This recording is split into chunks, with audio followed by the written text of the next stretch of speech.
Do you remember the taste of the last orange you ate? Do you remember the warmth of that welcoming cup of tea that you had when you came in from the cold November rain? Do you remember the smell of the hair of the first love that you kissed? Well, I'd like you to try and hold on to these sensations because I'm going to come back to them. Welcome back to the Machine Learning Street Talk YouTube channel and podcast with me, your host, Dr. Tim Scarf. If you want to be exposed to completely new ideas and challenged intellectually, then this episode is probably the episode for you. Last time we had a philosopher on the show, we had absolutely atrocious viewing numbers, but I'm a big believer that we need to be challenging our preconceptions on absolutely everything. Pedro Domingo said that there were only 5 tribes in artificial intelligence, and he didn't even consider the other tribe, which not many people talk about, cybernetics. Cybernetics is the science of communications and automatic control systems in both machines and living things. We're going to discuss AI across 3 key dimensions today: computability, understanding, and the phenomenological experience or consciousness. When we talk about artificial intelligence, what we basically mean is the science and engineering. We're trying to engineer machines to do things that we might say is clever. Professor Mark Bishop does not think that computers can be conscious or have phenomenological states of consciousness unless we're willing to accept Panpsychism, which is the idea that mentality is fundamental and ubiquitous in the natural world, or put simply, that your goldfish, and everything else for that matter, has a mind. Panpsychism postulates that distinctions between intelligences are largely arbitrary. Mark's argument is distinct from Searle's argument that computers cannot understand, and also from Roger Penrose's view that some tasks which humans perform are simply non-computable. He thinks that there is no objective fact of the matter about which computations a physical system is computing. This is because of the observer relative problem, which Mark will outline in great detail in today's episode. Many of the ideas we're going to discuss today are anathema to the current modus operandi in artificial intelligence research. Just the reading list we got from Mark today will keep us busy for the next year. Mark's work in the philosophy of AI led to an influential critique of computational approaches to artificial intelligence through a thorough examination of John Searle's The Chinese Room Argument, and we'll be discussing that in great detail later. Mark is also the scientific advisor to Fact 360, a startup deploying artificial intelligence using natural language processing for e-discovery or detecting malicious insiders by subtle changes in language in human communication networks, insiders who might pose a threat to your organization, and they use sophisticated graph analysis to do that. Mark just published a paper called Artificial Intelligence is Stupid and Causal Reasoning Won't Fix It. He makes it clear in this paper that, in his opinion, computers will never be able to compute everything, understand anything, or feel anything. For much of the 20th century, the dominant cognitive paradigm identified the mind with the brain. You, your joys, and your sorrows, your memories, and your ambitions, your sense of personal identity and free will are, in fact, no more than the behaviour of a vast assembly of nerve cells and their associated molecules. You're nothing but a pack of neurons. And that was according to Crick in 1994. The Church-Turing hypothesis stated that every function which would naturally be regarded as computable could be computed by the universal Turing machine. If only computers could adequately model the brain, then, the theory goes, it ought to be possible to program them to act like minds, with its myriad of features running the gamut, from causal learning, reasoning, and understanding. Even Bengio observed in 2019 that we know from prior experience which features are the salient features, and that comes from a deep understanding of the structure of our world. The Church-Turing hypothesis has triggered an explosion of interest in biologically plausible neural networks. We had Dr. Simon Stringer on the show last week talking about the spiking dynamics, the temporal binding circuits which emerge when you create some of these biologically inspired neural networks. But I'm not just talking about the biologically inspired versions, even the relatively pedestrian vanilla neural networks that we all know and love on this channel. This has all been a huge focus point for the last 50 years or so. AI eschatologists like Ray Kurzweil and Nick Bostrom believe that there might be an intelligence explosion where all of humankind will inevitably be crushed like ants, although viewers of this channel will well know Francois Chollet's response to this view. Alan Turing deployed an effective method to play chess in 1948, many decades ago, but since then we've seen little progress in getting machines to actually, genuinely understand, to seamlessly apply knowledge from one domain into another. Judea Pearl believes that we won't succeed in realizing strong AI until we can equip systems with a mastery of causation. He thinks we need to move away from simplistic probabilistic associations to machines which can reason causally. He even proposed a so-called ladder of causation, which is seeing, doing, and imagining, which I feel is almost self-explanatory actually. Unfortunately for Pearl, DeepMind have already demonstrated several times a reinforcement learning system which can perform causal reasoning and counterfactual analysis.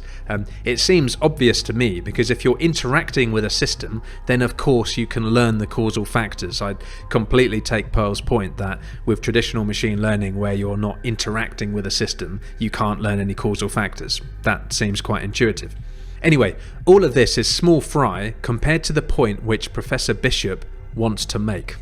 The idea that these silicon-ensconced algorithms can become thinking machines becomes a little bit bizarre once you realise that a machine has no choice in what it does.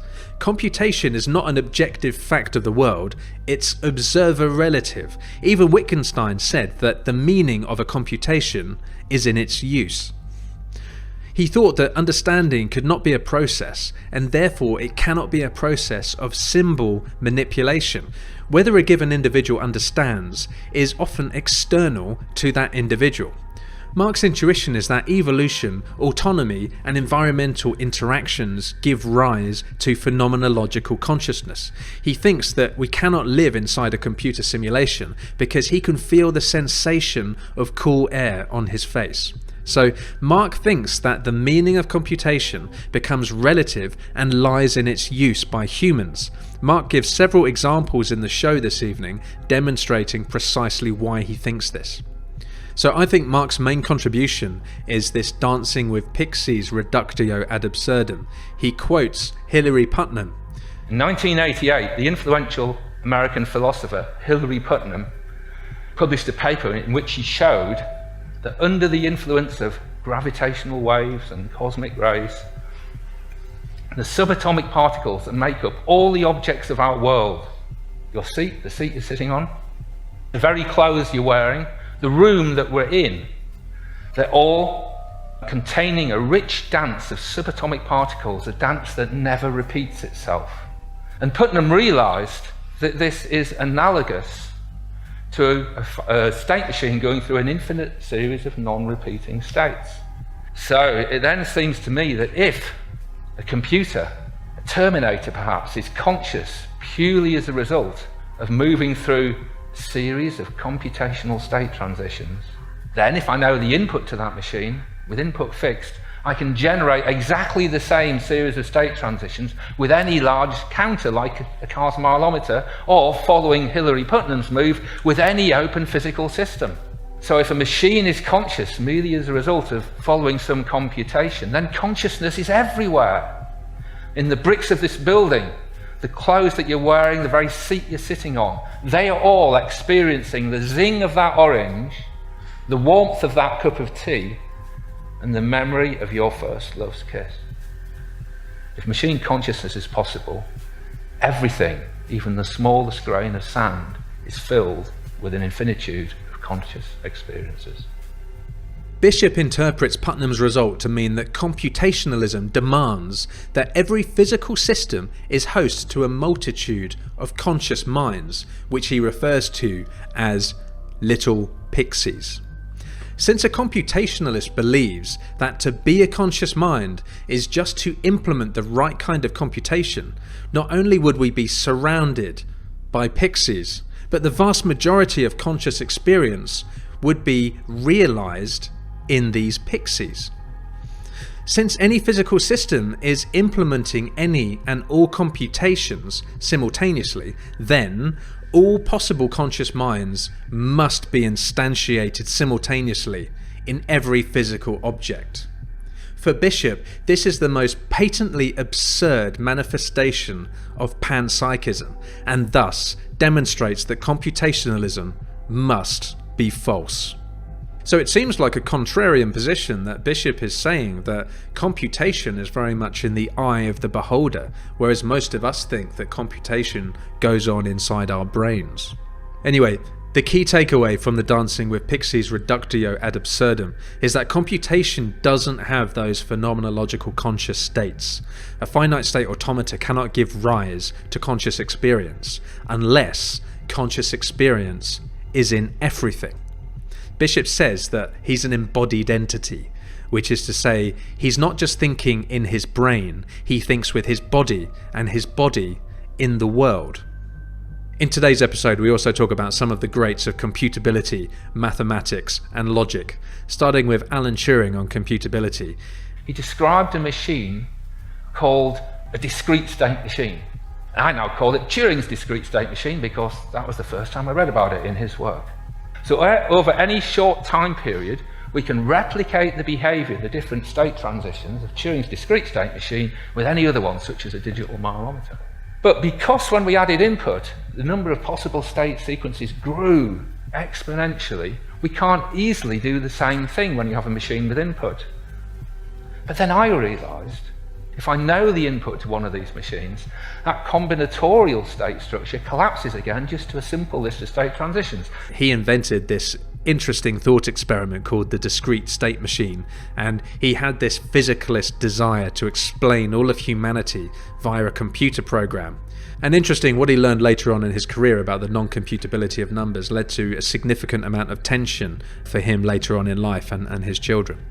The American philosopher John Searle was so exasperated that anyone might seriously entertain the idea that computational systems, purely based on the execution of appropriate software, no matter how complex, might actually understand.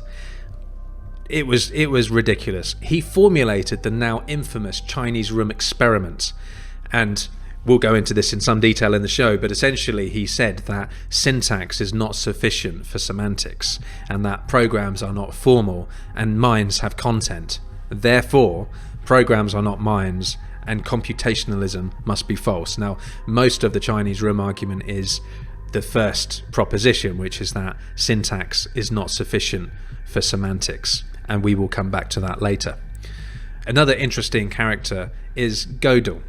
Gödel's first incompleteness theorem famously stated that any effectively generated theory capable of expressing elementary arithmetic cannot be both consistent and complete. In particular, for any consistent, effectively generated formal theory, F, that proves certain basic arithmetic truths, there is an arithmetic statement that is true but not provable in the theory. And this can be used almost anywhere, and it's often referred to as the Gödel sentence for a particular theory. And it was used in anger by Roger Penrose. He made the Gödelian argument that mathematical insight cannot be computable. He said that the mental procedures whereby mathematicians arrive at their judgments of truth are not simply rooted in the procedures of some specific formal system. And he followed up by saying, human mathematicians are not using a knowably sound argument to ascertain mathematical truth. Anyway, I really hope you enjoy the show today. I'm absolutely honoured that Mark came on to discuss this with us. I'm very interested in the philosophy of AI and the philosophy of mind. Make sure you read some of the material that Mark has signposted, and I'll link those in the description. Remember to like, comment, and subscribe, and we'll see you back next week.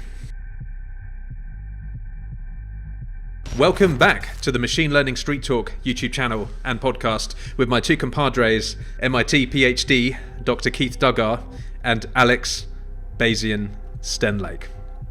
Now, today we are speaking with Mark J. Bishop, Professor Emeritus of Cognitive Computing at Goldsmiths, University of London. Mark is interested in the philosophy of mind and artificial intelligence.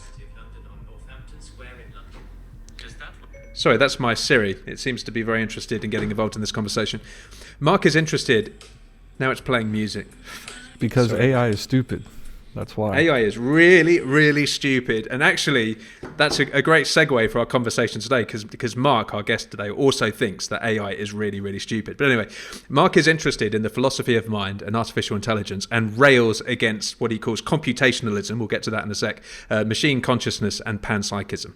In 2010, Mark was elected to the chair of Artificial Intelligence and the Simulation of Behaviour, which is the world's oldest AI society. He's been invited to advise on policy at the UN, the EC, and also the UK government.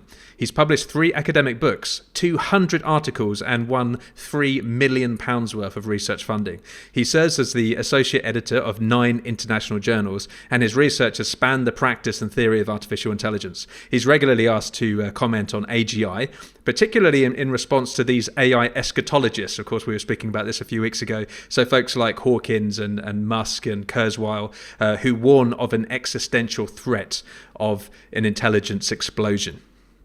Now, in one of Mark's recent papers, he concluded that cognitivism, which is the whole idea of viewing the brain as a computer, and its concomitant computational theory of mind, is inappropriate, and instead we should emphasize the role of foundational processes such as autonomy, exploration, autopoiesis. Now that's a strange word as well, isn't it? So that means a system capable of reproducing and maintaining itself by creating its own parts and eventually further components, and social embeddedness in giving rise to a genuine understanding of our lived world. So in summary, Mark thinks that computational theories of mind cannot explain human cognition.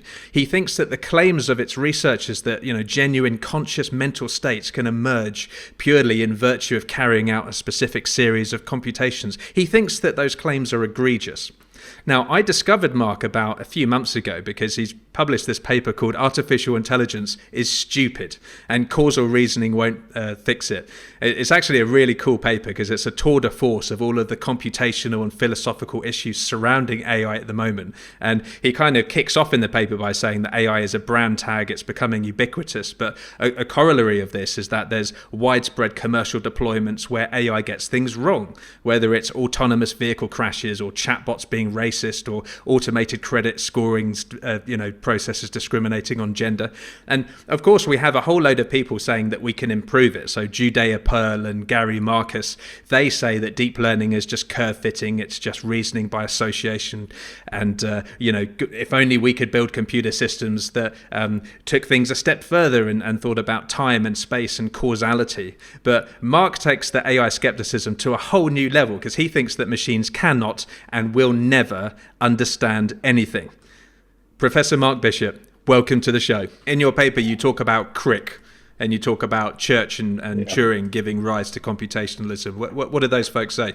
Well, in my paper, I start off with the idea that's become known as Francis Crick's astonishing hypothesis that you and everything that we are is defined by the particular set of neural firing patterns at any one instance. And if we run with that idea to its logical conclusion, it would seem to be that if we have an appropriately high fidelity simulation of just the brain, we abstract from the brain, away from all the dirty chemicals, the neurotransmitters, the serotonins and the like. We abstract away from all that and just look at the neural firings. We've got everything. Everything else drops out for free.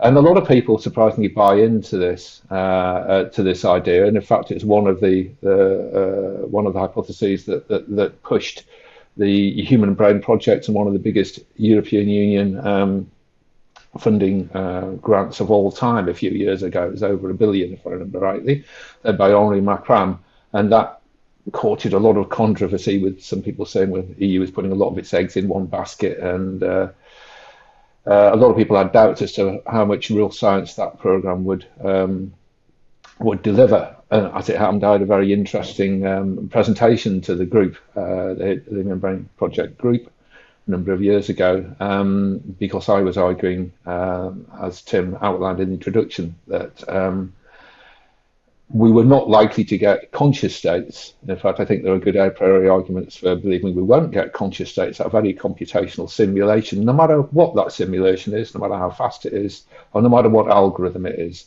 unless we have to bite the bullet and we accept a very vicious form of panpsychism, the idea that conscious phenomenal states are living in everything. The very cup of tea, of coffee that I'm drinking at the moment has its own mental states. And as someone who likes to pin my colours to the scientific mask, I find it somewhat implausible to believe that my cup of coffee is conscious of me drinking it.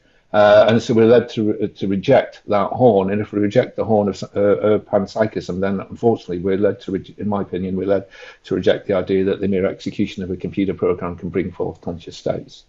So that's kind of, in a nutshell, the executive summary, if you like, of an argument I described as dancing with Pixies, that purports to show that unless we're willing to accept panpsychism, computers will never have phenomenal states of consciousness.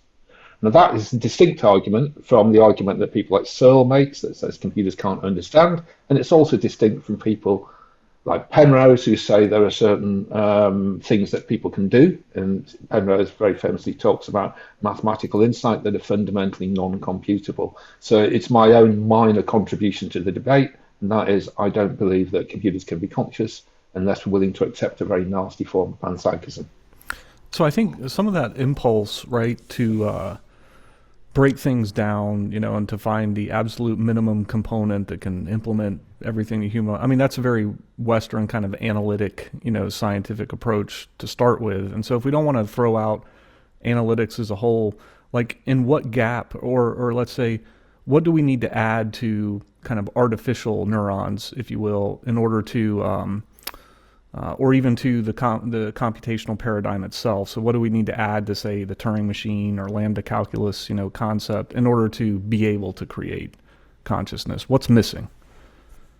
Unfold hugely complicated stories, as you can imagine. And I'm hoping that at some point in time we'll get to engage in a little bit more depth on what the Dances with Pixies reductio actually says, because otherwise it just sounds like an airy, hands-waving philosophical statement that I'm making. And it might be quite interesting to go into the nuts and bolts of why I believe that argument works.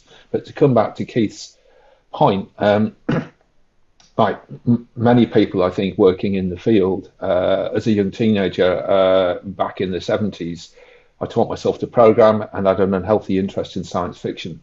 And you put those two things together, and you're led to the belief that I had very strongly as a teenager, that we would build thinking, conscious machines, and that one day they would come to tyrannize mankind and enslave us and go on to be the next stage of evolution, if you like. I'm not alone in that. I'm sure many people have entertained similar fantasies. And it wasn't until I went to university. In fact, my choice of degree at university was informed by these interests of mine, peculiar interests of a teenage male. And I went to read cybernetics at the University of Reading. It was the only place in the UK where you could read cybernetics at the time.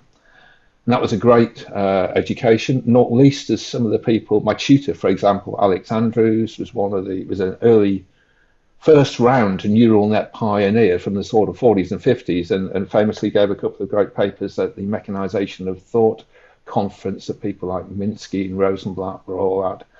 So I was surrounded by old school academics who were from that first wave of people working in neural networks, and that was a really interesting place to work.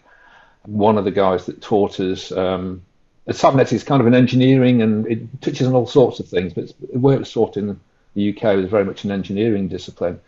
And so one of the things we had to do from year one was build computers, but not perhaps as you might think of as building a computer, i.e. going and getting a board and putting a few chips in perhaps, but literally starting out with TTL and building your own half adder, building your own address decoders, and building literally a computer from individual TTL chips. And once you've done that, you get a very low level but real engineering perspective of what's going on in a computer. You don't tend to think anything too fancy. The idea that these things are thinking machines start to become a bit bizarre, because you realize the machine has no choice in what it does. If I imagine like a balance, a ruler on a pivot that's balanced, and press the ruler down one side, the other side comes up. It can't do anything but that. And when you see that the operation of the logic gates in the computer work in exactly the same way, that seems to be a very different mode of operation to that which we're used to entertaining when we think about human cognition. That said, all those thoughts were further down the intellectual line for me. When I was engaging as an undergraduate, I was just interested in building these things. And I guess it wasn't until my third year, I was doing a joint degree in cybernetics and computer science, and then one of my lecturers in computer science was a guy who went on to be professor of theoretical computing at Oxford, a guy called Richard Bird, and he introduced me to the notion of Turing non-computability, and also introduced me to Gödel, Bach, but that's another tale, a very interesting book, which I'm sure you're all very familiar with. And that was quite an intellectual shock, because prior to doing that course, I'd had this sort of, I was a very modest young man, and I had this idea that you give me a problem and enough time, and I'll bosh you out a computer program that will solve it. And the idea that there could be problems that were fundamentally non-computable was a shock. And it took a while for that shock to actually seep in. I was a bit skeptical, even though I knew what to write to get a reasonable mark in the exam. I can't say my heart was completely wedded to the notion of non-computability, not least because the proofs of these are kind of weird as well when you get into them. There's lots of self-reference and things, and they seem a bit sort of bizarre. They did to me as a young undergraduate anyway. But then Roger Penrose, when I came back to read for a PhD at Reading, I was lucky to meet Roger Penrose just around the time he was publishing The Emperor's New Mind, or just before that time. And we got chatting, and I realized that my intuitions about the horror that non-computability might pose were being echoed by someone who was even at that time known as being a bit of a polymath, the guy that taught Stephen Hawkins, amongst other things, and worked with him. And the fact that this guy was also echoing some serious reservations that were based on Gödelian ideas and based on Turing non-computability struck a chord with me. But the real big intellectual shock to my, again, I started out with a PhD in neural networks with the intention of building a thinking, living, breathing, conscious machine. And then over that period of doing that PhD, my position changed 180 degrees. So after meeting Penrose, the next big thing was I went to a conference at Oxford in when would it be? It was around the time that parallel distributed processing first came out, and Ron McClellan came over for the first time in the UK to describe backprop. So this is how long ago it is. I'm really quite old school in all these things. So yeah, this was the first presentation of backprop at Oxford. It's a massive conference. There was, it was a sellout conference. So the main room, which probably held about 700-800, was sold out. And they had 2 overspill theatres. We were in the second of these overspill theatres with video links to the main stage. And we heard these presentations about prop, which is all very exciting. But the thing that blew my mind, having been brought up in an engineering discipline, cybernetics, was listening to 2 philosophers, because that was quite odd. And the 2 philosophers were Dennett and Searle.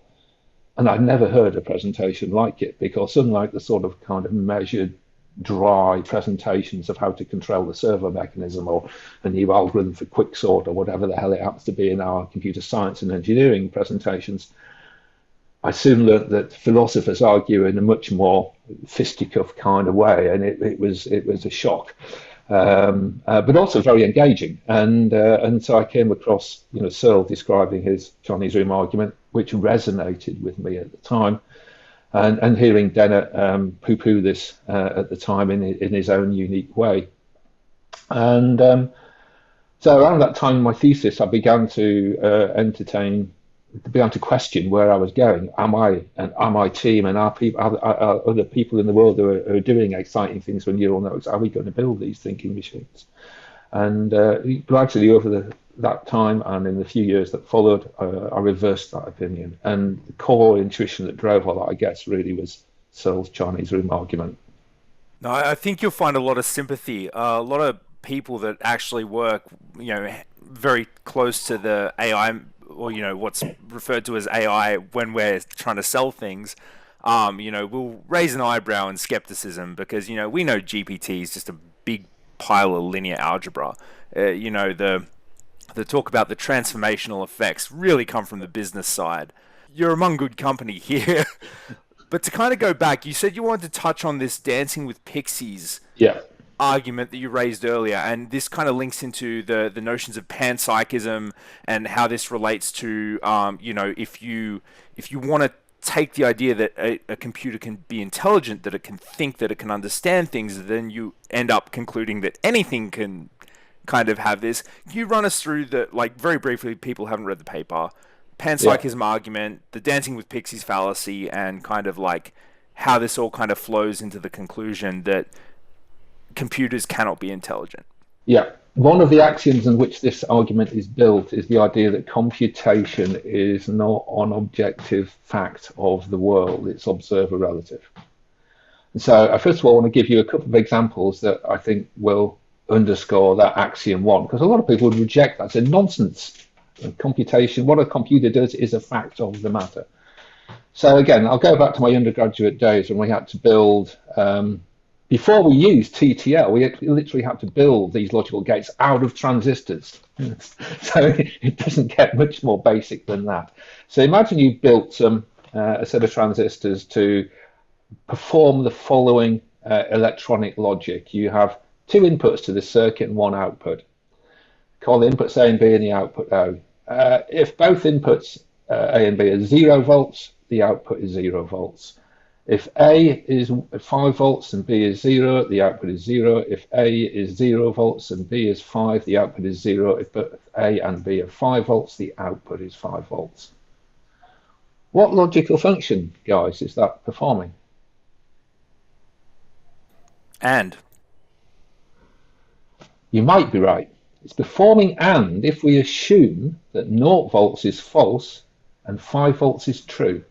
Now, if I tell you that you are actually wrong in your assumption that 0 volts was true and 5 volts was false, what logical function is that performing? NAND. Oh, who remembers their Boolean? There we go. Oh, that's right, it's performing an OR. So in other words, the computational function this bit of electronics is doing is contingent on the observer relative mapping between the electronics and the world. Right? If I use a 0 volts false, 5 volts true mapping, it does an AND. If I use the inverse of that, it's doing an OR.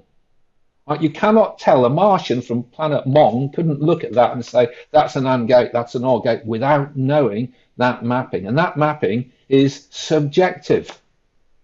I might have one mapping, Alex might have another, Keith might have another one. In fact, a great Israeli computer scientist, Oren Shigri, extends this argument pathologically and looks at multi-level logics, and the problem gets really weird if you go down that route. But I'll just stick to the simple case with the AND and the OR function.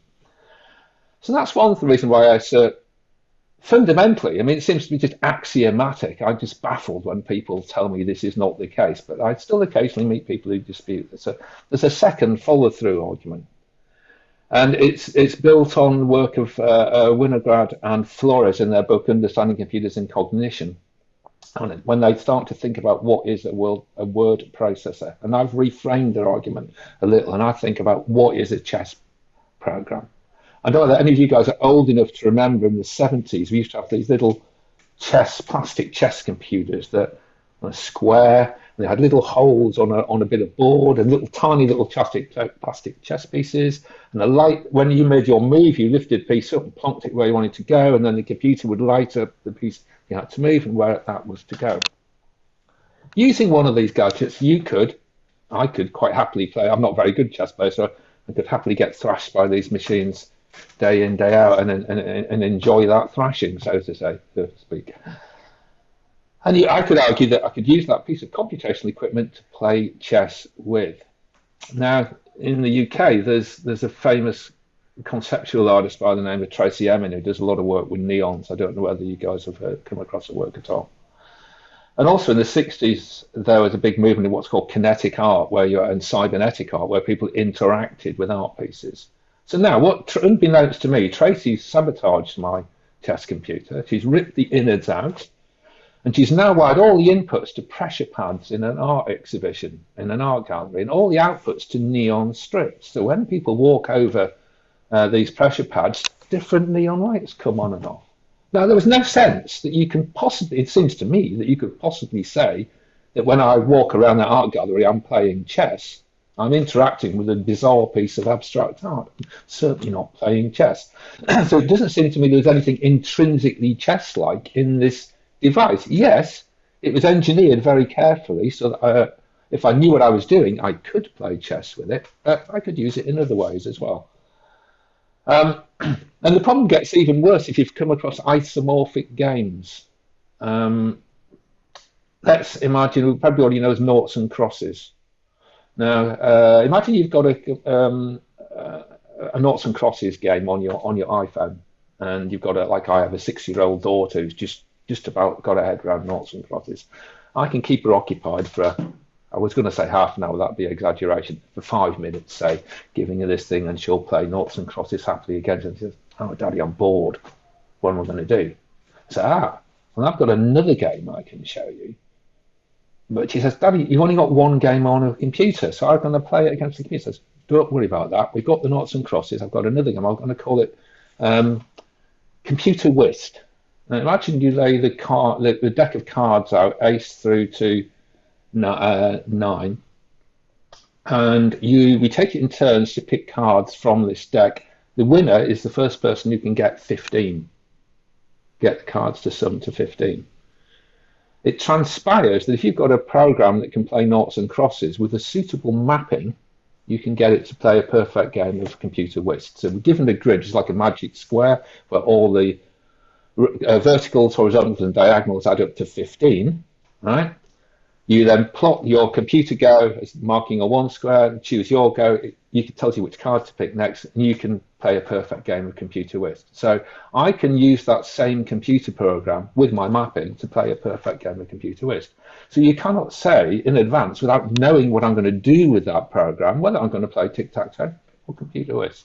So I think those 3 arguments together make, to me, a persuasive case, to paraphrase Wittgenstein, that the meaning of a computation is in its use by human computer users.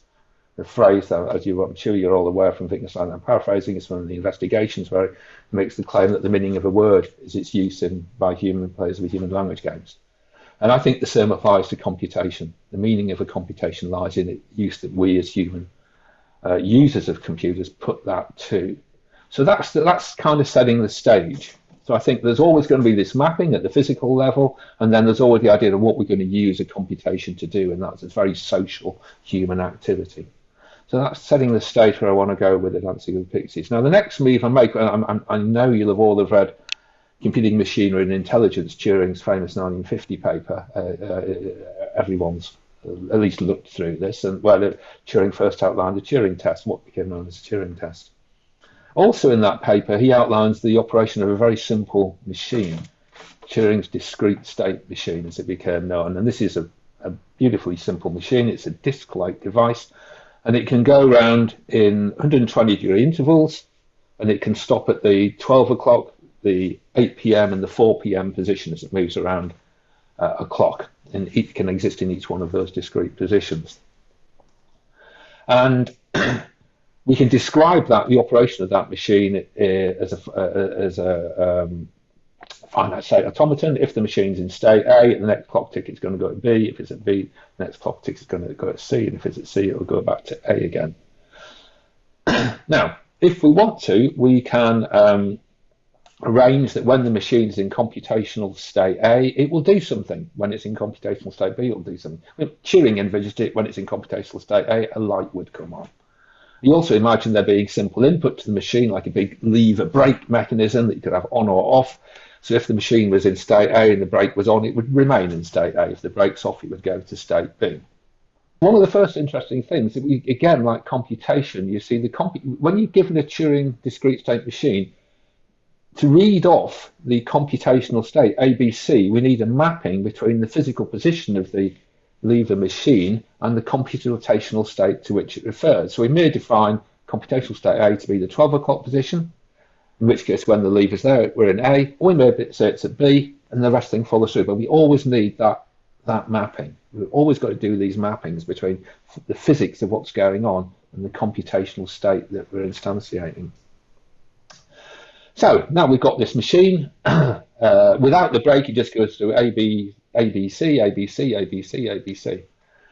And that's interesting enough. If you're interested in inputless finite state automata, they're not very exciting machines. All they can do is go through a cyclic series of states forever in an unbranching series of state transitions. Well, what was interesting is that in the appendix to Hilary Putnam's Representation and Reality is a little known proof. This shows how we can map the operation of any inputless finite state automata onto a large digital counter. Actually, Putnam goes further and shows how we can map it onto any open physical system, an open physical system being a physical system that's open to gravitational waves and all the rest of it, electromagnetic spectrum impinging onto it. But for simplicity, let's just consider without loss of generality, let's just imagine we can map the operation of any inputless FSA onto a bloody large digital counter. How does Putnam do that? Well, let's take Turing's machine. He just says if the computation is in state A, I'm going to map that to the digital counter state 0, 0, 0. If it's in state B, I'll map that to counter state 1. If it's in computational state C, I'll map that to counter state 2. And then the A again will go to 3, the B again will go to 4, the C again will go to 5. And then we get over any finite time period, we can replicate the state transitions of our digital discrete state machine by the numbers that we're cycling through on our digital counter. And again, you might answer, so what? That doesn't seem a particularly threatening result for computationalism at first sight, because real computations are much more complex devices than inputless finite state automata. Well, in a paper called "Does a Rock Implement Every Inputless Finite State Automata?" David Chalmers responds to this argument in an interesting way, and he says that, yeah, I'll concede, if you like, that we can implement really trivial machines like inputless finite state automata using Putnam's mapping, but when we want to look at machines with input, this breaks down because we get a combinatorial explosion of states that we need. And Chalmers introduces a very neat construction called the combinatorial state automata, which we can implement using Putnam's mapping, but at an exponential increase in the number of states that we need. And the combinatorial state automata is sensitive to initial conditions, and so could be genuinely said, if we could implement it, we've had enough states to implement it, could genuinely be said to be implementing a computation with input. But at the cost of every time step of the computation, you need your number of states grows exponentially. And Chalmers makes the point that after a very short number of states, we'll run out of the number of states needed is bigger than the number of atoms in the known universe, and hence Putnam's mapping must fail. And that's kind of where I entered the debate, because I made an incredibly trivial. All the hard work had been done long before I came to play with this game, so to speak. But my only trivial modification to Putnam's argument that to me makes it robust to Chalmers is to say this: well, if we look at any real machine of which it's claimed has genuine mental states, conscious states, as it interacts with the world. And this intuition was brought real for me because, again, some people dispute the fact there are people who believe that there are serious scientists who believe in the machine consciousness program. There definitely are. And my head of department when I was at Reading Cybernetics was one of those people, a guy called Kevin Warwick. And we at Reading had built these little simple robots that moved around a corral controlled by a neural network. And Kevin said, well, these got roughly the same number of neurons as a slug, and it's pure human bias if you say a slug has conscious experience and these robots didn't. And I thought that was a ludicrous claim, and that inspired me to move and develop this Dancing with Pixies reductio. So to come back to the case, I said, right then, Kevin, if you say your robot, as it moves around the corral over a finite time window, T1 to TK, experiences something that it is like to be a robot bumbling around a corral, not bumping into things. I don't know what that is, but let's just imagine it has some conscious experience. What I can do is log all the inputs to that machine, and then I'll play them back to them. So I now lifted the robot out of the corral, I've disconnected all its sensors, if you like, and actuators, and I'm just injecting into the robot the states it would have got were it whizzing around the corral on its own. Test again, does the machine still have conscious state? Well, yeah, of course it has. It's reading the numbers from a latch. The data was originally taken from an A to D converter, for argument's sake. We're now plonking that data in there from a data injection system. But the computer still has the phenomenal state, so Kevin Warwick asserted. And that, unfortunately, led to the problem that he was going to encounter, because if that was the case, all that we're really interested, we can collapse the exponentially growing number of states that Chalmers showed we would have if we actually want to implement fully all aspects of a computation using Putnam's mapping. If we just try to look at the particular computational trace, we just need the inputs to that machine that pertain to any over time as the machine did its little thing. And then we can remove all the counterfactual states. And once we've done that, we've got a linear series of state transitions that we can reliably map using Putnam's mapping. And hence, if it's the case that Kevin Warwick's little robot was conscious, then so must our counter be conscious. And then after Putnam, any open physical system. So that, in a nutshell, is the DWP reductio. It's interesting that in all these seminal debates, to me, about AI, about Penrose, about Searle, and about my own small contribution, there's a lot of confusion. People can very easily misinterpret what's being said. A lot of people got hung up about, does a rock genuinely implement a computation? And I think, to me, Chalmers completely proved that it does not, right? No problem with that. Can we make a rock with a suitable mapping implement an arbitrary series of state transitions? Yes, I think we can, and I think we can make any counter do that. And because we always use a mapping, whatever system we use, I don't think I'm doing anything. There's no sleight of hand involved here, because all computational systems involve an observer relative mapping somewhere along the line to get them to work, whether it's only assigning a logical true to 5 volts and a logical false to 0 volts. So I don't think the use of a mapping is something that, there's no sleight of hand involved in that. Given that, I can produce an arbitrary complex series of state transitions. So then the question is, if you're a physicalist, and I approached this problem originally as someone who, I like to think of myself as if I'm not a Mysterianist. I don't want to appeal to some supernatural forces to bring forth my consciousness.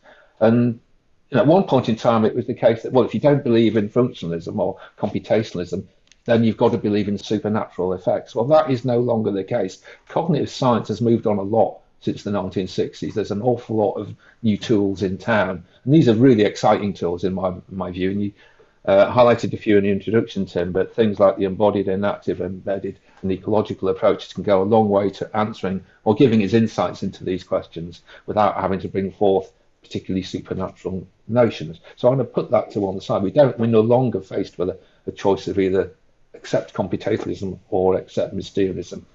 Putnam's rock, there's a lot of interesting responses to it, but I want to point out a couple things, or maybe just ask you about a couple things. So one thing is that first, I think what your goal is, and correct me if I'm wrong, with the Pixie, Dancing with Pixies argument, is to say simply that if we accept, say, Turing complete computation, or even in this case, finite state machines, but I think we can probably go one step further. If we accept that effectively computable systems can implement consciousness, then we also have to accept panpsychism, correct?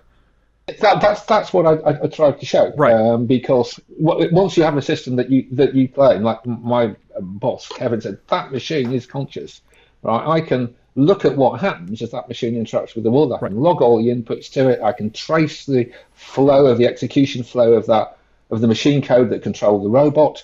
And then I can implement an arbitrary series of state transitions that would do exactly that with an appropriate mapping with a mere digital counter. Correct. So if that machine is conscious, then my digital counter plus this mapping must be conscious. Right. So that's the position I arrived at. Now, when I'm chatting to David Chalmers about this, he said, "Oh no, Matt, you've gone off the road, because we need the full potential of the computation to be there for functionalism to hold."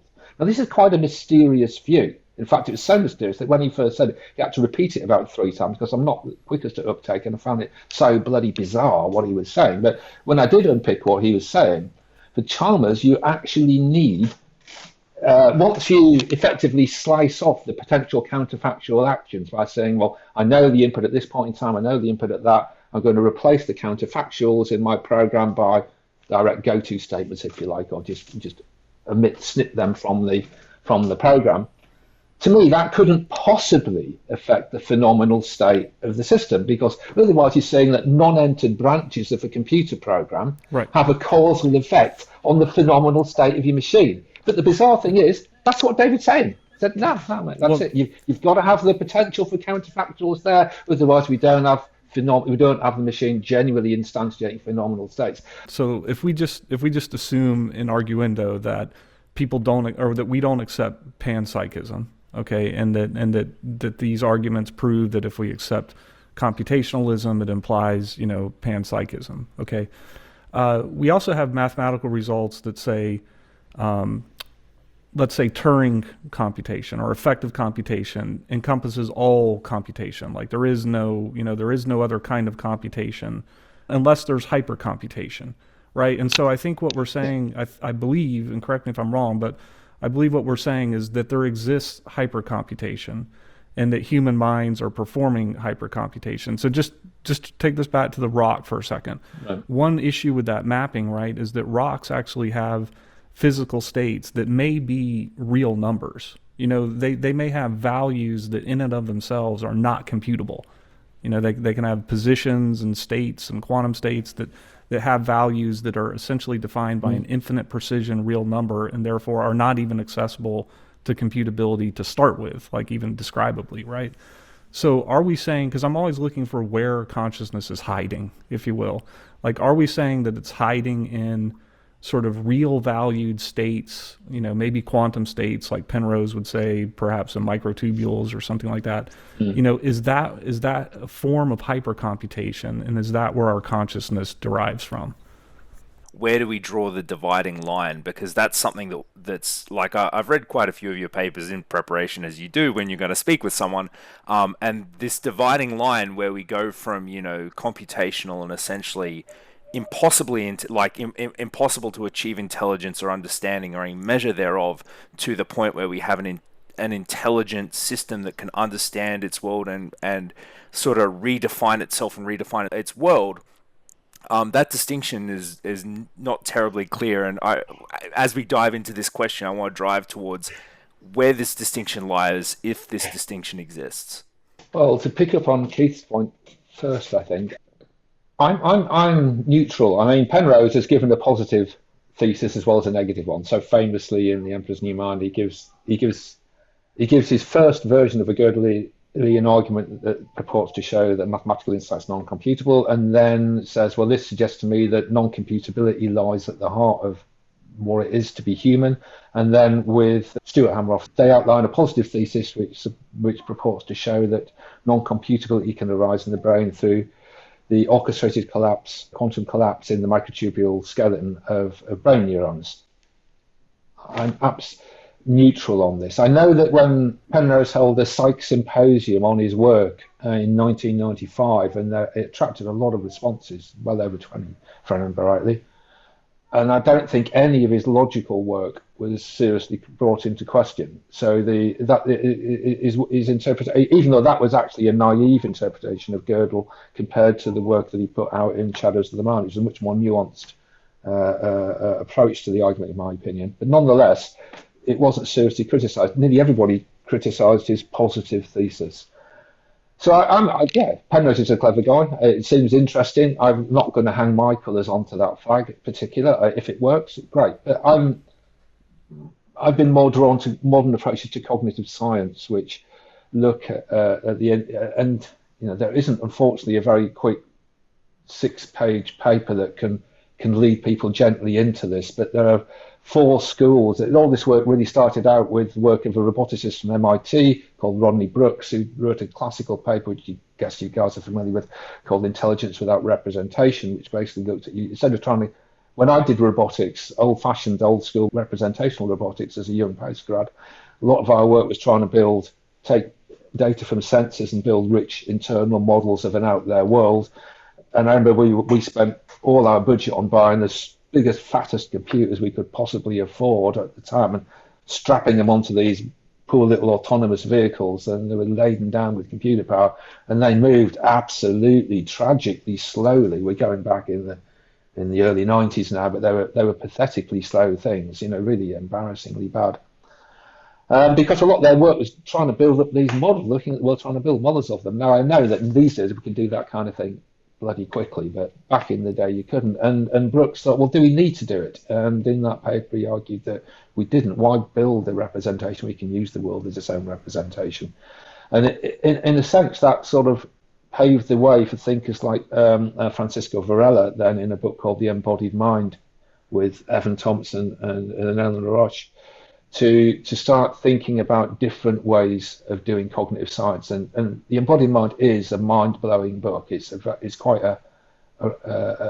it throws your whole view in the same in an analogous way to Gödel Shabbat can be quite mind-blowing as a young kid. This is mind-blowing as well, but in a kind of a weirder way, because it actually questions the existence of a fixed, pre-given out there world.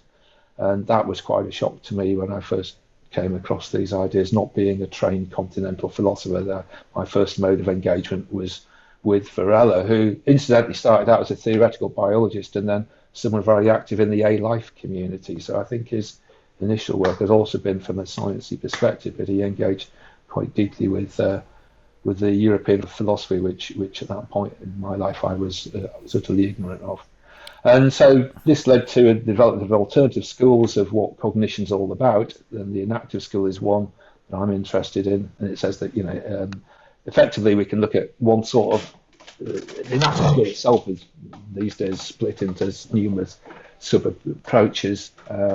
One of these developed by a guy called Kevin O'Regan and Alvin Neri argue that visual consciousness is something that we do. So they're moving away from the idea that vision is like interpreting, like your eye getting a scene from the world, on your brain having some little cinema which you're then interpreting what all these little bits do. They make the case that vision is more akin to an activity. It's what we do. It's guided sensory motor exploration of the world. Varela itself was particularly interested in bringing in ideas of autonomy. How can things become meaningful? There's all these very complicated debates that I think, to try and come back to your question, Keith, and your question, Alex, you need to touch on, but it's really challenging to touch on them in an intelligible way in a relatively short period of time. You would at least agree, though, that your contribution, Penrose, etc., points very strongly that there's something embodied, there's something physical that we haven't quite figured out yet. Maybe it's microtubules, maybe it's something else. You're agnostic to that, but there's something physical that allows. My intuition is to do with autonomy, and this is why we bring the idea of autopoiesis in that Tim mentioned at the beginning. Autopoiesis is in the 70s, Umberto Maturana, the Chilean cyberneticians Umberto Maturana and Francisco Varela came up with a theoretical device for delineating life from non-life. Because astonishingly, this has been a really difficult problem. You'd think it was probably solved 100 years ago. It hasn't been. And even as recently as when Margaret Bowden was writing on this, one school tried to say life is, and then enumerated a list of properties. It has to metabolize, it has to reproduce, blah, blah, blah, blah.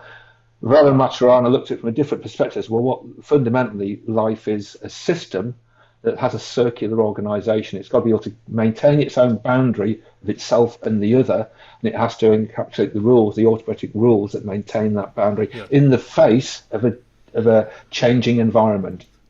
We spoke to Friston, Carl Friston, quite recently, and he was talking about Markov blankets, which is quite interesting, about how do you define the boundaries of a physical system, and does a hurricane have a Markov boundary? And what we're talking about here, in a very general sense, is defining boundaries between what lives and what doesn't live, and what is meaning and what isn't meaning, and what is understanding and what isn't understanding. And it's very philosophical. It's quite difficult to pin this down. If you look at Maturana and Varela's book, it's about 60 pages, their original treatment, autopoiesis and cognition from the 70s, and it is very dense. It's not a waffly philosophical book. It's quite hardcore and quite mathematical. Yeah, I think they do an interesting job at pinning down what if you like, what it might be for something to be alive. And this has been this challenge, which was explored in the embodied mind, has since been developed by Evan Thompson, who's an an interesting philosopher who wrote a book called Mind in Life, where the argument is laid out that that life is a continuum, and wherever you have this continuum of life, then you have a proto-mentality.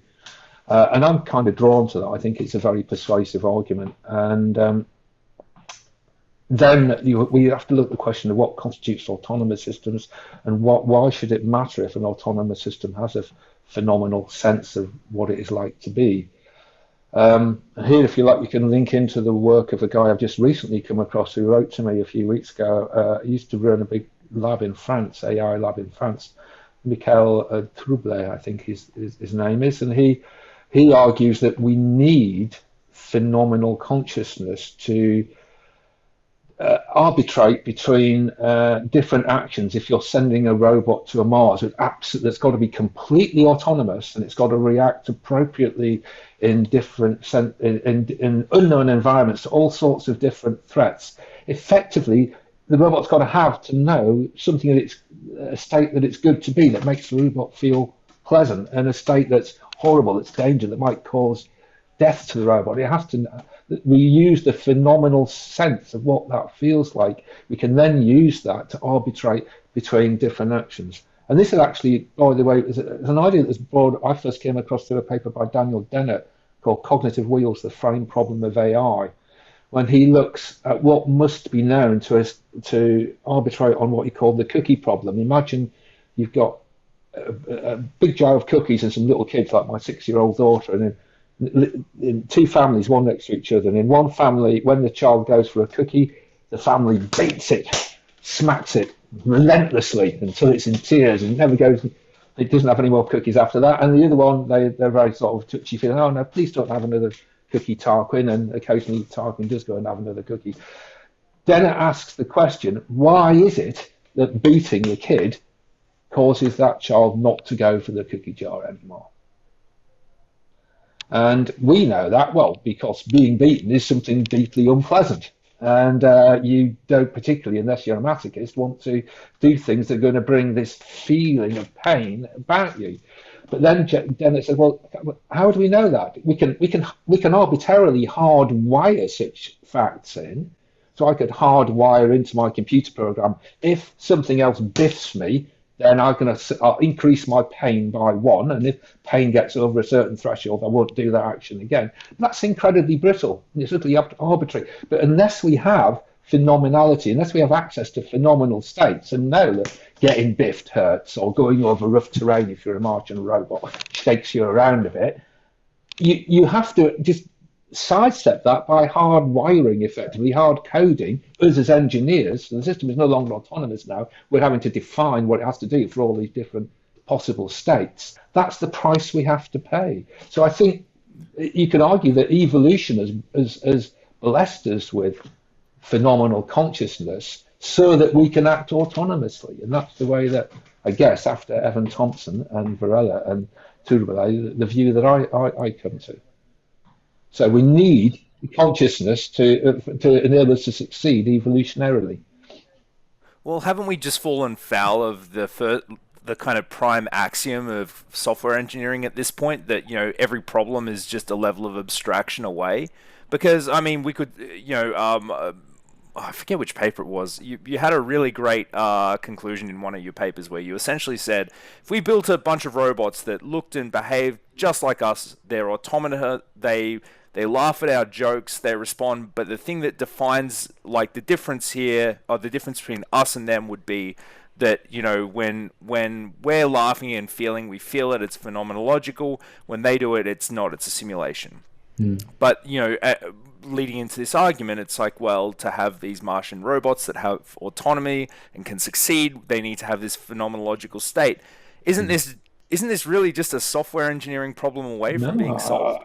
I think when I wrote that paper, it's only very recently, literally, and I'm hoping to work, or at least to reach out to Mikhail to see if we can do something together. So I'm quite excited by these essays he's sent me. I think they make up I don't know why, it just hadn't occurred to me that this could be a reason why consciousness has evolved. He makes a very persuasive case. I'd love to claim it as my idea, but it absolutely isn't. But I think it's a very beautiful one that I need to understand more, and either he will publish it, or perhaps we might do something together. I don't know. But yeah, so I'm a little bit sceptical that without that, the glue of consciousness, that we could get a machine to act as a simulacrum of you in all possible cases. I was arguing from the stronger, I guess, in that paper, well, let's just assume that we can. I think engineering-wise, I'm a little bit sceptical now, following Mikhail's work, that is going to be possible. But also, to come back to another point that relates to the...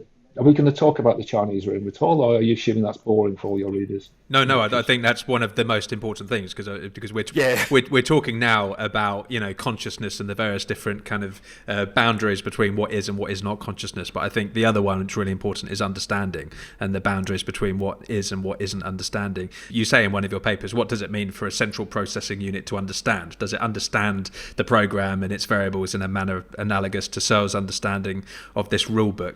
But this Searle's rulebook thing, right? It describes a procedure, as you say in one of your papers, that if carried out accordingly, allows Searle to participate in an exchange of uninterrupted symbols, squiggles and squaggles, which to an outside observer look as if Searle is accurately responding in Chinese to questions in Chinese about stories in Chinese. In other words, it appears as if Searle, in following his rulebook, actually understands Chinese, even though Searle trenchantly continues to insist that he does not understand a word of the language. So this has been used, I think, very reliably, and you had a paper actually recently introducing a couple of other responses, because there were 4 responses to Searle's argument, right? There was the robot reply, the systems reply, the brain simulator reply, the combination reply, and in your recent paper you talked about robots and animats. In the Target BBS article, there was a lot more than 4. Searle, when he wrote the paper, came up with 4 possible counter-arguments, which are the classic ones that Tim just outlined. But from memory, there must have been over 20 people, really big names in philosophy and AI, who responded to that BBS Target article. People like Marvin Minsky, McCarthy, Denner, obviously. God, I'm ashamed to say I've forgotten, but they're big names who wrote different responses. There's a lot more than the 4 that Searle. But I mention these because what's been bizarre, having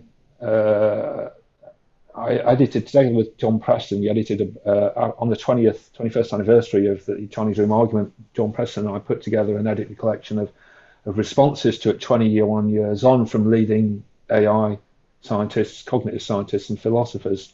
And I still think that's a good collection of essays that we picked, and good collection of people to contribute to that volume. And again, in the intervening years, between this Chinese room argument coming out and that volume coming out, and then between that volume coming out in 2002 and now, really, and I've talked about this, as you can imagine, in many places, most of the UK universities and quite a few in Europe and 1 or 2 in America, and nearly all the most formidable responses that I've come across really go back to responses that Searle actually predicted, and by far the most common and probably the most, I think, the strongest response is some variant on what became known as the systems reply that you mentioned, Tim. Can you just quickly define what the systems reply is? Do you mind if I just go over again, because he went over really quickly the essence of the argument, but I'd like just to sort of unpack it slightly more slowly. So Searle, to set the scene, Searle's a monoglot English speaker, the only, shamefully like myself, shamefully because I'm married to a Greek lady, I still can pretty well only communicate in English at best. And Searle can as well. So he imagines himself locked in a room, and this room has effectively got a letterbox instead of a door, to which he can communicate with the outside world. And in the room are 3 piles of papers. And on these papers are strange symbols that Searle doesn't know what they are. We know, there's people reading about the experiment, hearing about it, that these are actually Chinese ideographs. But to Searle, they're just uninterpreted squiggles and squaggles. You've got no idea what they are. So you've got these 3 piles of things. And on the desk, there's a big grimoire, a book that tells Searle how to correlate symbols from the first pile with symbols on the second. And then other rules that tell him how to correlate symbols on the first pile and with the second pile, and also linking symbols on the third pile. And other rules that tell him how to take symbols from one of these piles and stick them to people through the letterbox to the outside world. Well, unbeknownst to Searle, the first pile defines a script, the second in Chinese, the second pile describes a story in Chinese, and the third pile describes questions about that story in Chinese. And the symbols Searle was told by the book to give to people in the outside world answers to questions to that story in Chinese.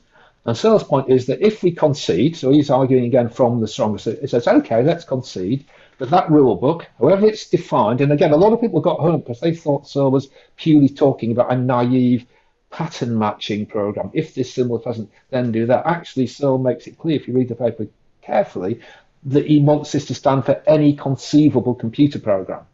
This was the first reaction that I had. I had an allergic reaction to it because, as we know from talking to Wally Tubber, that we can't write the damn compiler for language. It's too complicated. So it's not possible, really, for even us to explicitly understand and verbalize the rules that we use in language. And you said yourself that artificial intelligence practitioners were incredulous at the extremely kind of, simplistic view of Searle that you could have this, low-level rules described. Yeah, but I mean, if that's because they didn't read the paper carefully, because Searle makes it absolutely explicit that he generalizes. He gives a simple example to sort of just get you thinking about the problems. And imagine, because again, so this is the world that, some people have tried to do language understanding in this very naive way. But Searle wants the thought of it to stand for any possible program. All we're doing is the rule book tells Searle how to manipulate uninterpreted symbols and put uninterpreted symbols out of the door. How it does that, whether it's implementing a neural network, whether it's implementing a genetic algorithm, whether it's implementing Walid Saba's sense-based word-to-vec, sense-based word-to-vec compositional understanding, natural language understanding, whether it's doing GPT-3 kind of operations, it's irrelevant. Searle says whatever your program is, that's what's in the book. And at the end of the day, that program will tell me how to respond to questions in Chinese with answers in Chinese if I follow that program carefully and don't make any mistakes. I'll give answers out the door, and if your program's any good, it will give answers that are indistinguishable from those a natural and native speaking Chinese person would give, even though, as Searle truncately insists, following this program has not enabled me to get even a toehold in Chinese semantics. Right. All I've been doing is like a mega fast idiot savant manipulating uninterpreted symbols around and sticking some symbols that I don't know what the hell they are through a letterbox in and out to the outside world. Does that imply then that it's just observationally impossible to determine whether a black box is conscious? Well, I wrote a counter argument to Susan Schneider, I can't pronounce the name, probably Susan Schneider's Turing test for machine consciousness, why I make that exact claim. This was in Frontiers in Robotics, or one of the Frontiers journals a couple of years ago. Because Susan says, we can ask, her idea is if we ask questions that are about particularly human activities relating to phenomenal experience, we'll be able to tell whether this machine is, she gives a procedure for doing this. I would say, well, just whatever set of questions, Susan, you have for deciding whether your machine's conscious, I'm going to sit unbeknownst to you and watch you ask them. I'm then going to go away and write a little program in BASIC, because I'm good at writing in BASIC, that says, if question one says blah-de-blah-de-blah, i.e. Susan's first question, give this answer, which was the answer that a really complicated machine consciousness program gave. So I in fact have a lookup table. But of course, Susan doesn't know because I sneakily switched the machine. So she asks her questions thinking she's talking to a really complicated machine consciousness thing. She asks the questions which she claims will tell her whether this machine is conscious, but she's actually just interrogating with a really simple lookup thing. And at the end, it gives her the answers she wants. Says, yeah, that's conscious, but she's just been talking to a lookup table. I think that you're quite right, Keith. I think it isn't obvious to me how we're going to be able to do a test for machine consciousness purely on the basis of external observation in the absence of anything else, because if we're Machiavellian, we can always cheat. The thing is, when you were talking about it doesn't have semantics, I want to unpick that a little bit as well, because you said the robot rover on Mars the semantics there were the state spaces of all of the sensory experiences, and then you said it's brittle and there's an alignment problem, and I can understand that it's very similar to the AI alignment argument, but this is different. If you can replicate, let's say you're talking to a black box and you can't distinguish whether or not it has consciousness or whether it has understanding, why is there an issue with semantics in that case?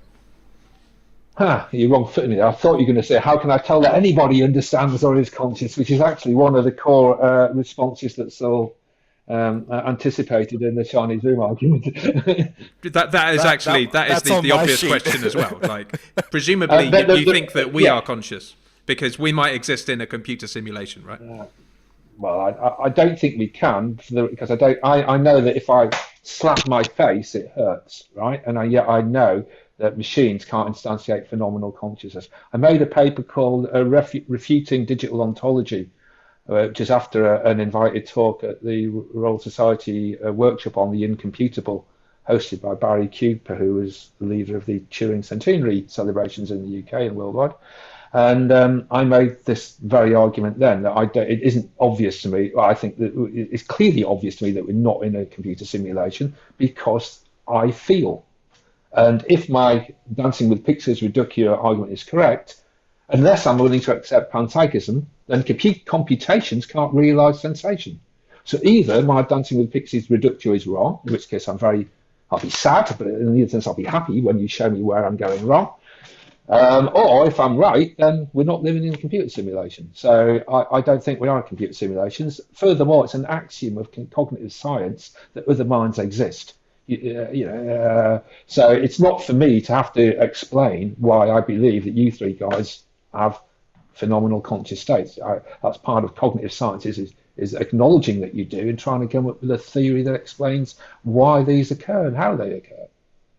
The conscious state argument, to kind of perhaps play devil's advocate a bit here, to me, when I first came across the Dancing with Pixies argument, this wasn't an argument that, for me, implied rocks had understanding or intelligence. To me, it implied that we don't. There's nothing that has intelligence or understanding, right? What the intuition I wanted you to come to is that computation doesn't have those phenomenal consciousness states. The argument again. It's interesting what a reviewer said this of one version. I think of the 2009 cognitive computing paper. Aren't you arguing too strongly? Doesn't this prove that nothing can have consciousness? No, it doesn't. It just says that the operation of a digital computer, a finite state automata, to pin it down more precisely, cannot give rise to conscious experience unless conscious experience is in everything. That's all it says. Now, if you don't bite the bullet and say, well, actually, I think I'm more than a finite state automaton. Thank you very much, Alex. There's more to me. I'm an embodied entity. I don't just think in my brain. I think with my body and my body in the world. And again, there's a beautiful result that came from a guy, and I'm going to argue, there's a professor at Goldsmiths, and I'm going to take his work and extend it probably in ways that he would be uncomfortable. So this is my interpretation of work that's published in a number of papers in Nature by Jules Davidov on colour perception by the Himba tribe in his work in Africa. I'll describe this beautiful experiment because I would argue Jules is a very cautious academic and he doesn't make wild proclamations that I'm more comfortable doing looking at his work. But basically, Jules did this beautiful set of experiments over a long period of time working with the Himba tribe in Africa on colour perception. And when I first saw them, again, they blew my mind because they basically appear to support the idea to me that language informs not just the way that we package the world, the way that we label it, that's kind of obvious, but the way that we see the world. So how did Jules's work show this? Well, he took a series of colour slides, like Munsell colour slides, if you're familiar with these, well-precise blocks of colour, and on one piece of paper, for argument's sake, there were different shades of yellow, and on another one, for argument's sake, there were different shades of green, all equally, the difference between one side and the next with the same colour differences, but uniformly, so they went from like a dark green, if you like, to a light green or whatever, the uniform colour differences in each one of the slides. And on the sort of ochre yellowy one, if you showed that to Europeans, said, which is the odd one out? If you looked really carefully, not always, but often you'd say the one at the 2 o'clock position. But it took you a lot of time, and you literally had to, in your mind's eye, compare all the slides with each other. And if you were lucky, you said, yeah, it was that one. But I've done this test, and sometimes I don't even see it myself. It doesn't jump out. It's not obvious. It doesn't pop out. And some of the times I make that decision wrongly. Now, you show that to the Himba, and they sort of smile, go, bong, it's the 2 o'clock one. Immediately, no cognitive process, it leaps out at them. And then we get the green ones. Now, on the green ones, there's a blue tile. So they show that to Europeans. What's the odd one out? The blue one.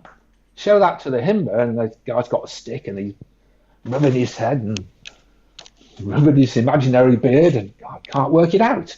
Now, when you look at that from a Western linguistic perspective, how can the person not see the blue one is the odd one out? Well, it transpired Himba got very restricted or very limited colour vocabulary compared to Europeans. And no doubt if you took someone from the Himba and threw them into London after a period of time, they would perceive the blue pop out immediately just as quickly as we do. It's nothing to do with the Himba's colour system. It's an effect brought on by language. But to me, what makes this really powerful is that it's a pop-out effect, right? The Himba immediately get the one that's the colour boundary that's important to them pops out to them because they've got a name for it, and it's I can't remember what it was now, whatever name it was. It's an important thing, and it pops out at them straight away. For us, the blue-green colour boundary is important, and that pops out to us straight away. And that, because it's a pop-out effect, that says that to me, it's actually what it is like to see the slide. The Himba cannot possibly be seeing green and blue in the way that I am. Otherwise, the blue presumably would pop out of them because they must be seeing something bloody weird, but they aren't seeing those green and blue tiles like I am in their mind's eye, for want of a better word.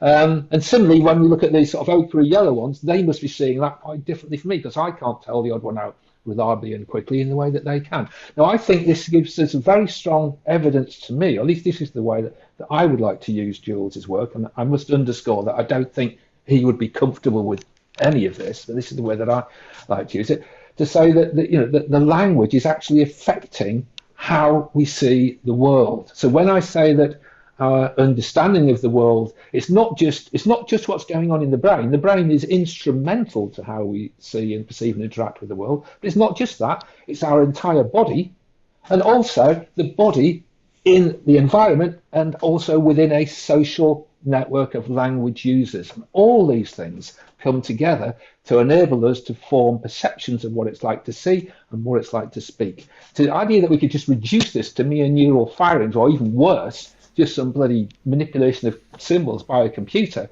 is just ludicrous as far as I'm concerned. I can see the logical thought train here. So you're saying Jules said that language informs the way we see the world.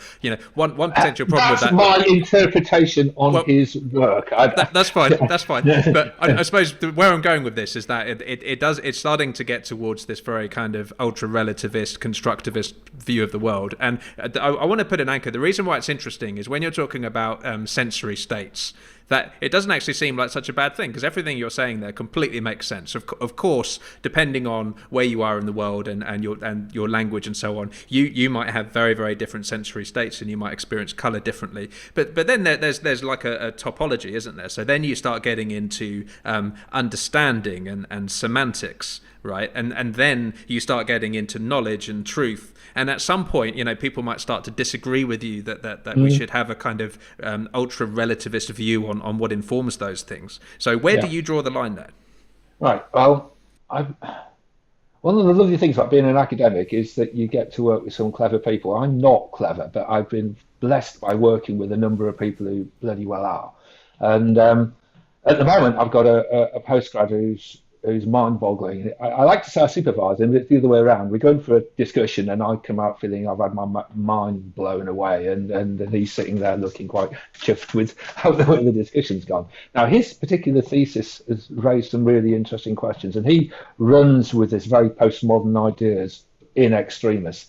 And on one particular supervision when I'm diabetic, and he was trying to make out, or he could give me this argument where my diabetic was just an enactment of a certain practice, and I said, that's nonsense, I'll die if I don't do this. How can you, it's like, the Searle thing, the Searle conspiracy, or if I leap off a tall building, I'm going to bloody well die. It's not a social construct, this.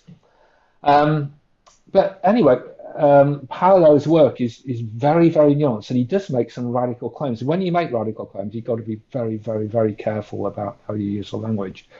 So I'm certainly not going to try and paraphrase his thesis in 5 minutes on here, because it's an incredibly nuanced piece of work. But I just want to take one aspect from it that I think is interesting, because I think it reflects on the world that we're living in now and gives us an insight, a possible insight, into how Trumpism and the echo chamber culture has taken root. Because Paolo, and I'm not saying I completely go along with this, I'm just trying to report this as best I can from our discussions. Paolo thinks that we don't just have epistemic perspectives on a universally shared world. Each of us ontologically can have our own distinct ontologies. And why does that matter? Well, if it matters, says Paolo, if you start looking at how this is reflected on Twitter, if you have a community of people, and one of my other postcards, a guy called Chris DeMaia, did a film called Right Between Your Ears, which I can't recommend highly enough, looking at an end of the world documentary, full-length documentary feature on the end of the world cult, on an end of the world cult in America, and how these guys were saying they'd read in the Bible the world's going to end on a certain day, and of course it didn't, and how they then dealt with that, and then the leaders, it's going to end again in 6 months' time, and yet again it didn't. And Chris's film was just looking at how people can arrive at these surreal beliefs, and I think there's something akin to that with the QAnon movement. And you had this idea that somehow Trump was going to lead and the result was going to be overturned, and then it wasn't. Well, something else is going to happen. You're thinking, if you're not in that, how can people have these bizarre ideas?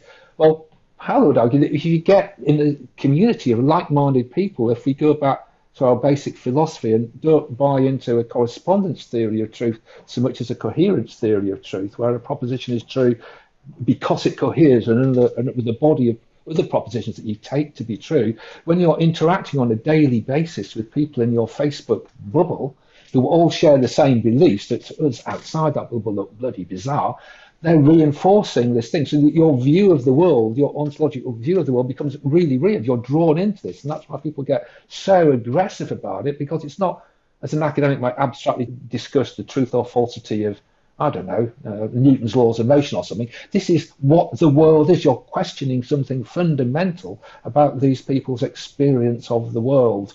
We've kind of covered a couple of big names tonight. We've had Turing come up and Searle. The other big name that's kind of been floating in the background is Gödel, in terms of like Gödel Escher Bach, the famous book on human creativity. And you kind of point to the Gödelian, we'll skip the other guys, but like the Gödelian argument against the possibility of machine intelligence. Just for the guys out there that kind of want to get a bit of a grounding on why his name's been coming up so much, can you kind of just give us a very brief primer on how Gödelian incomputability kind of relates to the impossibility of machine intelligence, and how that kind of ties into the other arguments we've been hearing tonight? Yeah. I think in the archive paper, which you guys, I think, helpfully signposted at the beginning, artificial intelligence is stupid, there's as best as I can give it, a one paragraph summary in mathematical form of the Gödelian argument, and I don't think it'd be helpful to go through that line by line now. If your viewers are interested, I refer them to the detail that's in that paper. But to just sort of talk at a slightly more abstract, wider view, I think, I'm sure Gödel and Turing were both aware of the implications of their work on logic in Gödel's case and on computability in Turing's case. And in fact, there are some people who think for Turing, and possibly for Gödel as well, but some people have made the claim that this disconnect between Turing's avowedly physicalistic desire to explain all of human mentality via a computer program, plus what he'd learned professionally about the existence of non-computable numbers led to a big tension in Turing's life. And there's a documentary that's looked at Dangerous Ideas, I think it was called, that explored Gödel, Turing, and Cantor in that context of people who came up with ideas in their own work that challenged intuitions they had about the world. But coming on to Gödel, although I feel certain that Gödel and Turing had both in their mind gone through the implications of their work, as far as I know, one of the first times where this was actually cashed out in terms of an academic paper was by the Oxford philosopher John Lucas in a series of exchanges with another philosopher called Paul Ben-Karaf in the 60s, where, to cut to the chase, I think that Lucas's argument is much more blunderbuss and less sophisticated than Penrose's version of this. So I commend anyone interested to look at Shadows of the Mind rather than go back to Lucas. But Lucas basically says for any consistent mathematical system, there will be sentences in that system that we outside of it can see to be true, the Gödel sentence of that system, but which we can prove can never be shown to be true by that system unless the system is inconsistent. And so that Lucas says, you give me any version of computationalism that you like. I as a human can step outside of that and see things about that computational system that it provably cannot know for itself. And that's, I think, the first place where this argument sort of took off. Penrose's own take on this is a little bit more nuanced. He likes to imagine looking at, in the Shadows of the Mind, he looks at computations of one parameter and looks at the question of whether he looks at the halting problem, effectively, if you're familiar with that, on a function of one variable, and asks, is there a set of rules that will allow us to tell of any function of one parameter whether that function is computable or non-computable?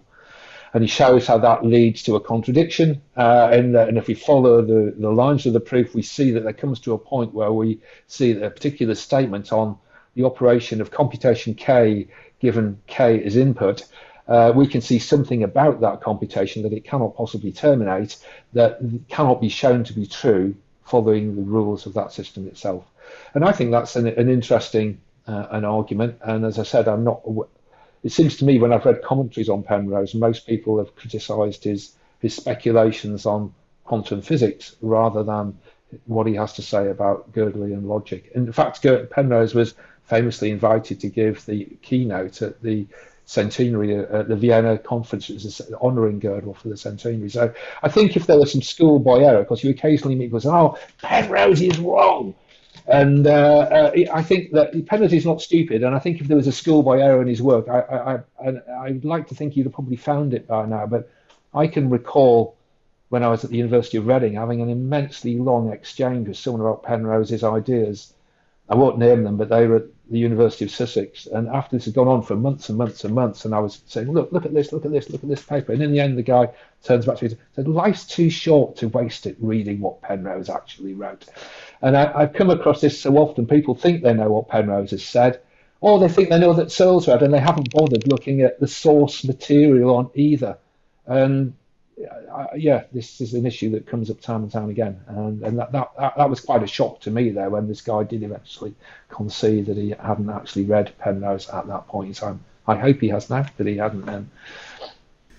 Fantastic. Well, Professor Bishop, it's been an absolute pleasure. Honestly, thank you so much for joining us today, and I hope to get you back on the show soon. Well, thank you. I seem to be very rambly and unfocused discussion. I dread to think how you're going to get something interesting out of all this, but that's your genius behind the editing machine, I feel. I hope it comes over okay.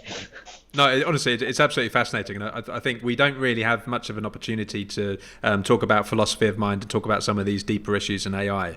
And I think this is a really fascinating framework, actually, to think about some of the various different focus points. I mean, we had Pedro Domingos on last week talking about the five tribes of AI. That was awesome. I really enjoyed that. And that paper, I read the paper that you foregrounded, and also watched the little video that you did accompanying it. And I thought that was a really interesting, deeply interesting paper. Effectively, I'm making the case that any that any gradient descent trained neural network's doing nothing more than a lookup table, interpolating between its training points effectively, which is a profound statement. And I need to let the dust settle over that, but that was brilliant. If nothing else, I mean, reading that was a great thing for engaging with you guys. It's good for deflating some of the deep learning hype too, just to kind of like contextualize.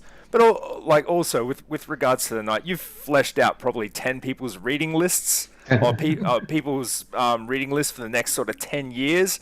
I wouldn't worry too much about rambling. All that means is that there's a lot of ground to cover and not a lot of time to cover it in. This is the reason why I invited you on, because a lot of these things are very impenetrable. And when I read your paper, it's like a Google Maps kind of point by point stepping stones list of all of the important things that I need to know in order to get my head around this. And I think it's actually a really great starting point for people that are interested in philosophy of mind and understanding and consciousness and so on to read that paper that you wrote. If I read one book on modern cognitive science, I'd say look at Evan Thompson's Mind in Life. Unfortunately, it's a bloody fat book, but I think that is a genius book. But there's two, watching a number of your podcasts now, and I'm really enthralled by all of them.